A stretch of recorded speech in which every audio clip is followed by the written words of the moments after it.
Vasavi golden diamonds మణికొండలో November 9న గొప్ప ప్రారంభం. ప్రతి లక్ష విలువైన బంగారం, డైమండ్ లేదా వెండి కొనుగోలుపై ఒక బంగారు నాణెం, వెండి నాణెం అలాగే 5,000 విలువైన చీర ఉచితంగా పొందండి. ఈ ఆఫర్ నవంబర్ 9 నుంచి 25 వరకు మాత్రమే. వెంటనే విచ్చేయండి. Vasavi golden diamonds, Manikonda, Hyderabad. Dundigal police station పరిధిలోని బౌరంపేటలో దారుణం చోటు చేసుకుంది. 7 సంవత్సరాల ఆకాష్ అనే బాలుడు కొత్తగా నిర్మిస్తున్న భవనం వద్ద ఆడుకుంటూ ప్రమాదవశాత్తు ఆ గేట్ పడడంతో అక్కడికక్కడే మృతి చెందాడు.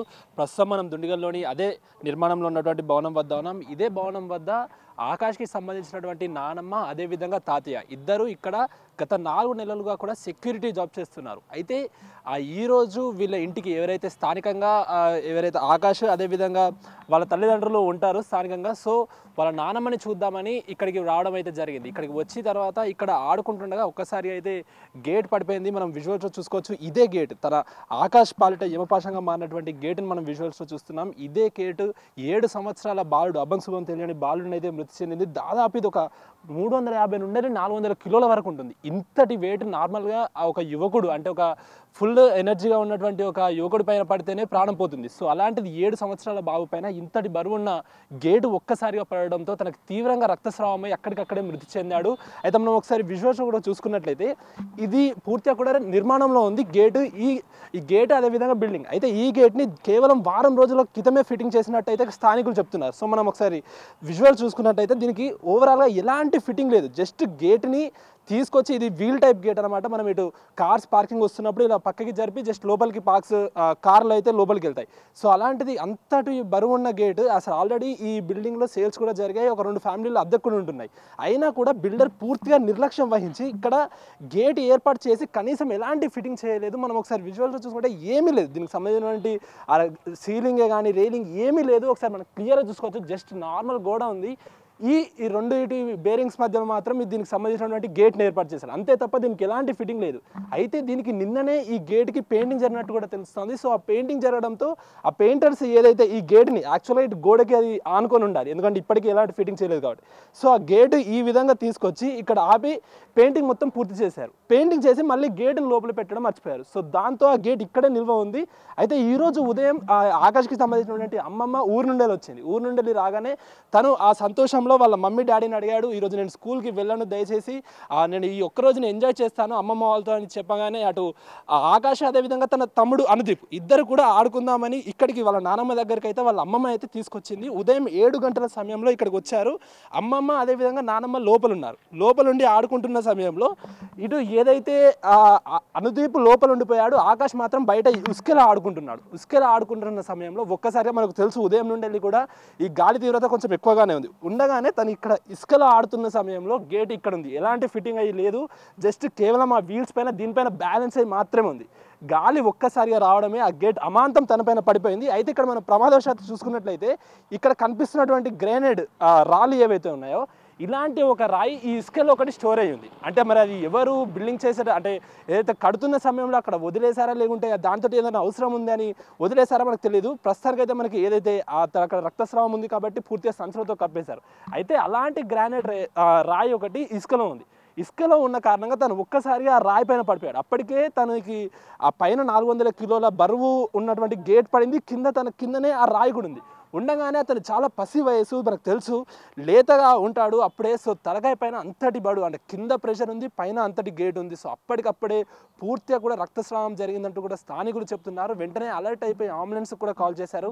అంబులెన్స్ అదేవిధంగా నర్సులు వచ్చి చూసేసరికి అప్పటికే తను కదలట్లేదు, మృతి చెందడాన్ని అప్పటికే చెప్పడంతో అటు తల్లిదండ్రులు ఇద్దరు కూడా బోరున వినిపించిన పరిస్థితి అయితే కనిపిస్తూ ఉంది. 7 సంవత్సరాల బాబు చనిపోవడంతో స్థానికంగా మొత్తంగా కూడా విషాద ఛాయలు అనుకున్నాయని చెప్పుకోవచ్చు. ఎందుకంటే మెదక్ జిల్లాలో ఉన్నటువంటి నవీన్ అదేవిధంగా మీనా బ్రతుకు తెరువు కోసం ఇక్కడికి వచ్చారు. మీనా ఎవరైతే తల్లి, బాబు వాళ్ళ తల్లి ఉంటారో స్థానికంగా ఉన్నటువంటి గాయత్రి స్కూల్లో పనిచేస్తూ ఉంటారు. అదే స్కూల్లో ఇటు ఆకాష్ అదేవిధంగా అనుదీప్ ఇద్దరు కూడా చదువుకుంటున్నారు. ఈరోజు కేవలం వాళ్ళ అమ్మమ్మ వచ్చింది, నానమ్మతో సంతోషంగా గడుపుదాము కలిసి అని ఇక్కడికి రావడం అయితే జరిగింది. సో వచ్చి రాగానే ప్రమాదవశాత్తు ఎవరు ఊహించుకోరు.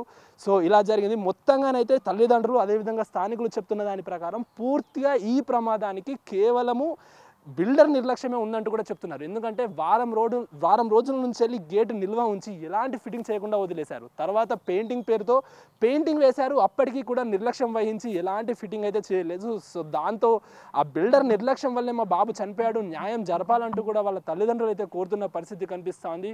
మాకు ఇద్దరు కొడుకులు ఎంతో అల్లారముద్దు ఆకాష్ని పెంచుకున్నాము, చాలా చురుగ్గా ఉండేవారు, టీచర్స్ కూడా ఎప్పుడు పొగుడుతూ ఉండేవాళ్ళు.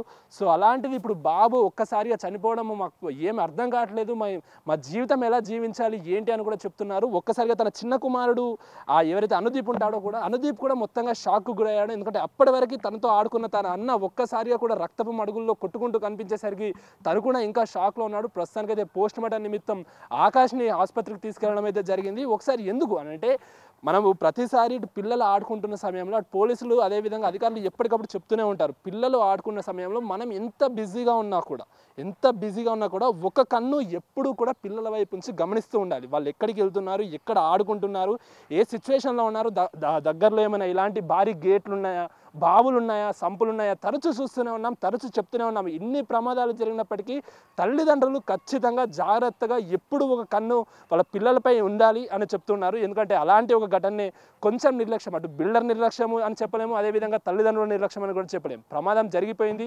వచ్చారు, ఆడుకున్నారు, 7 రోజులుగా కూడా ఎలాంటి సెట్టింగ్ లేకుండా అక్కడ గేట్ ఉంది, ఈరోజు ప్రమాదవశాత్తు పడి చనిపోయాడు. సో దీనికి కారణం ఎవరు అంటే మనం ఏమీ చెప్పలేము. కాబట్టి సో ఖచ్చితంగా ప్రస్తుతానికైతే తల్లిదండ్రులు అయితే పూర్తిగా బిల్డర్ నిర్లక్ష్యం అంటూ కూడా చెప్తున్నారు, ఖచ్చితంగా మాకు న్యాయం జరపాలంటూ కూడా చెప్తున్నారు. సో ఖచ్చితంగా అందరూ తమ తల్లిదండ్రులు ఎప్పుడే కానీ తమ పిల్లలు ఏం చేస్తున్నారు ఏంటి అని ఒక కంటు కనిపెడుతూనే ఉండాలంటూ కూడా అటు అధికారులు అదేవిధంగా పోలీసులు చెప్తున్న పరిస్థితి కనిపిస్తుంది. దుండిగల్ పోలీస్ స్టేషన్ పరిధిలోని బౌరంపేటలో నిర్మాణంలో ఉన్న భవనం ముందు ఉన్నటువంటి ఒక భారీ గేట్ పడడంతో 7 ఏళ్ల ఆకాష్ అనే బాలుడు మృతి చెందాడు. దాంతో తల్లిదండ్రులందరూ వినిపిస్తున్నారు. ప్రస్తుతం అంతా వాళ్ళ తల్లి ఉంది, ఒకసారి వారితో మాట్లాడే ప్రయత్నం చేద్దాం.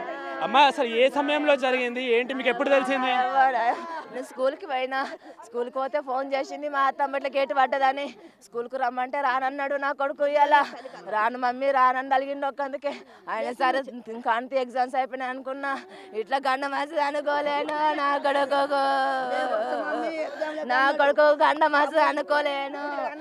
సెలవు ఆడేసిన పళ్ళు వస్తుండే, ఆ గేటుకి ఏం లేదు, ఆ గేటు వల్ల నా కొడుకు ప్రాణం పోయింది, ఆ గేటు వల్ల నా కొడుకు ప్రాణం పోయింది, నా కొడుకు వల్ల నా ప్రాణం పోయింది, మొత్తం వల్ల కొడుకు నా గేటు ప్రాణం పోయింది. ఎట్లా ఇక్కడ ఆడుకుంటా లేకుంటే ఏంది ప్రమాదశాత్తు పడింది? గాడుపుతోటి పడ్డదంట, ఆడుకోలేడు, దాన్ని ముట్టలేడు, చేయలేడు, ఆడుకోలేడు. నా కొడుకు నా ముత్తమ్మల కొడుకు ఆయనే నాయ్యా, నా రూపం ఎడగన మాడాలే నాయ్యా, వాళ్ళ డాడీ చేయడానికి ఇది చేస్తా అనుకున్నా నా కొడుక నాయ్యా. ఏమంటాడమ్మా మరి ఓనర్, ఏమంటాడు మరి? నాకేం తెలియదు, రాలే, ఫోన్ చేస్తుంటే లిఫ్ట్ చేయలేడు.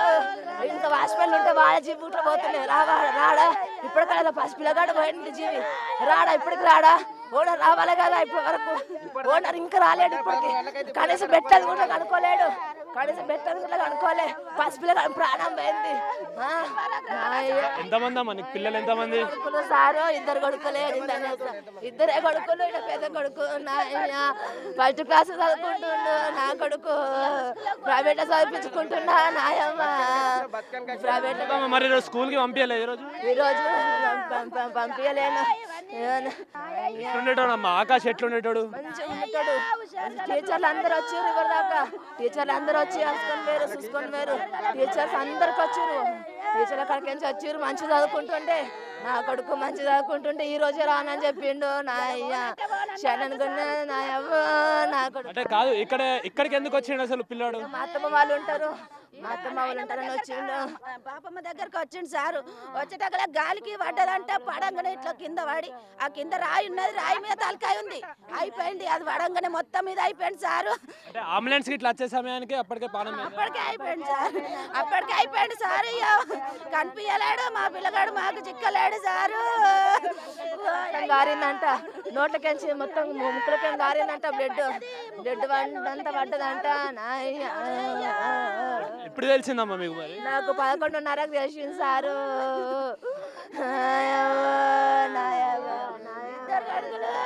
మీరేమైతామ్మా పిల్లలకి?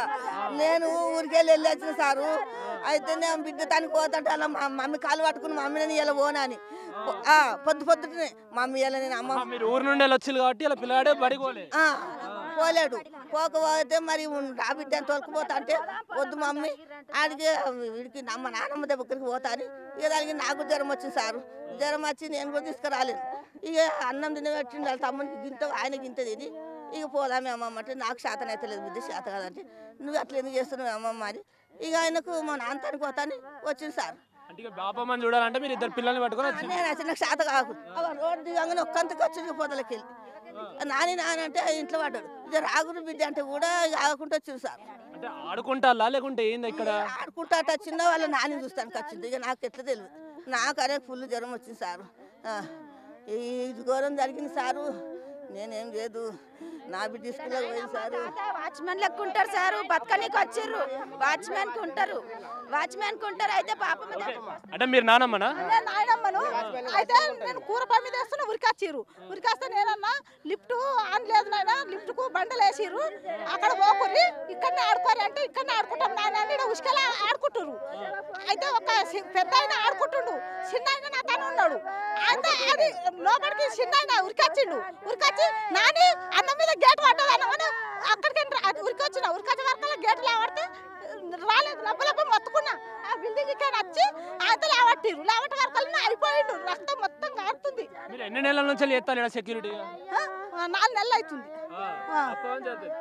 గేట్ కరెక్ట్ ఫిట్ చేయలేదా ఏంటి అసలు ఎందుకు పడ్డది గంత పెద్ద గేట్ ఎందుకు పడ్డది ఇంకా ఫిట్ చేయలేరు ఏం ఫిట్ చేయలేరు ఇంకా గేట్ ఫిట్ చేయలేరు ఏం చేయలేరు ఏం ఫిట్ చేయలే ఇంకా బిల్డర్ చెప్పలే ఎప్పుడు ఫిట్ చేస్తాడు ఏంది అని చెప్పలే ఎన్ని రోజులు అక్కడ గేట్ పెట్టి వారం రోజులకి ఎక్కువ అవుతుంది వారం రోజుల నుంచి ఏం ఫిట్ చేయలే ఇంకా నేను అనుకున్నా ఆడుకుంటారు కదా ఉసుకెళ్ళి ఆడుకుంటాడు కదా అని నేను అనుకున్నా ఉసుకెళ్ళి ఆడుకుంటాం అని గిడరు అంటే ఆడుకోరు బిడ్డ గేట్ కాడికి ఏడుకోకరు అంటే ఏడుకోమన్నాడు అని బయటకు వచ్చిండు చిన్న ఆయన నాకన్నా ఉన్నాడు పెద్ద ఆయన గేట్కి వచ్చి ఆయనతో ఆడుకుంటుండు చిన్న ఆయన చూసిండు నేను కూర పని మీద వేస్తున్నా చిక్కుడుకాయ కూర అయితే చిన్న ఆయన చూసి గేటుకు దాపైన పెట్టాలి కదా గడుపుకు పడుతున్నారు పిల్లలు వస్తారు ఇప్పుడు మా పిల్లలు కదా ఎవరి పిల్లలన్నా వస్తుండే నేను పెట్టన్నా వద్దా ఏది పెట్టకుంటుంది తక్కువ బరువు ఉన్నదా తక్కువ బరువు ఉన్నది ఏదైనా పెట్టాలి కదా సపోర్ట్ లేకపోతే కట్న అయిపోతున్నాయి కదా పిల్లగా జీవాయే ఎంత జీవైంది అది చూస్తున్నారు కదా నానమ్మ ఏదైతే ఇక్కడ సెక్యూరిటీగా వర్క్ చేస్తున్నారు కొత్తగా నిర్మించినటువంటి భవనంలో నానమ్మ అదేవిధంగా తాతయ్య వీళ్ళిద్దరు కూడా సెక్యూరిటీగా ఇక్కడ వర్క్ చేస్తున్నారు అయితే ఈరోజు ఉదయం వాళ్ళ అమ్మమ్మ ఊరు నుంచి రావడంతో సో ఆ అమ్మమ్మ వచ్చిన సంతోషంలో ఈరోజు ఒక్కరోజు స్కూల్కి వెళ్ళము అని ఆ పిల్లలు ఎవరైతే వీళ్ళ తల్లిని అడిగిన పరిస్థితి అయితే కనిపిస్తూ ఉంది సో అడిగిన వెంటనే మళ్ళీ అంటే ఇక్కడ హాలిడే తీసుకున్నారు ఇద్దరు పిల్లలు హాలిడే తీసుకున్నారు నానమ్మ దగ్గరికి వెళ్ళి ఆడుకుందాము అని అంటే అటు వాళ్ళ అమ్మమ్మ ఇద్దరు పిల్లల్ని తీసుకొని ఇక్కడికి వచ్చింది సో లోపలనే వాళ్ళ అమ్మమ్మ నానమ్మ లోపల ఉండగా ప్రమాదవశాత్తు అంటే ఇక్కడ బయట పెద్ద పిల్లగాడు అంటే ఆకాష్ ఇక్కడ బయట ఆడుకుంటున్నాడు ఇసుకలో సో ఒక్కసారిగా ఎలాంటి బిల్డర్ నిర్మాణం పూర్తిగా కూడా నిర్లక్ష్యం ఉన్నట్టే తెలుస్తుంది ఆ బిల్డర్ మొత్తంగా కూడా దానికి గేట్ కేవలం జస్ట్ అక్కడ ఫిట్ చేసి ఒకేసారి అది గాలికి మీద పడడంతో మా పిల్లాడు చనిపోయాడు మాకు న్యాయం చేయాలంటూ కూడా తల్లిదండ్రులు అదేవిధంగా కుటుంబ సభ్యులు విలపిస్తున్న పరిస్థితి కనిపిస్తుంది. విడుదల రాజుతో అక్రమిక్ టీవీ కుత్బులాపూర్ నుండి.